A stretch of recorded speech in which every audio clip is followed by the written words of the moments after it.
Comme chaque année, les volontaires se pressent sur les bords de la Vézère.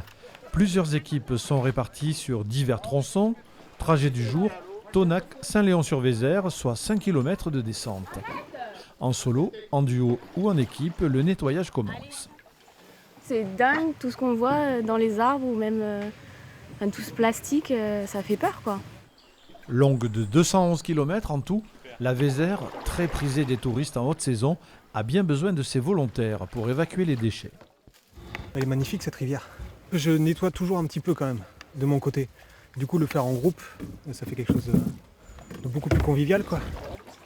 Un bout de sac plastique, on dirait, ou de bâche. Je crois que c'est pour attacher les tuiles.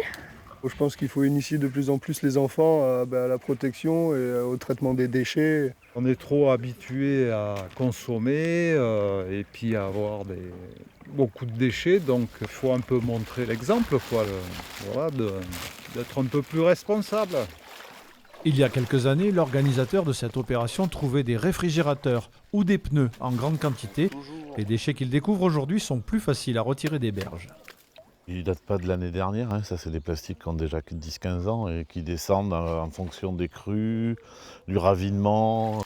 Les comportements ont changé, la rivière se porte mieux. Ah ouais, elle est plutôt pas mal, hein. On a du goujon, on a de la lauze, on a de la lamproie, on a des beaux poissons, quoi. Donc c'est des bons indicateurs de qualité d'eau. Si certains abus semblent appartenir au passé, le plastique, hélas, ne manque pas. La Vézère dit merci aux nettoyeurs.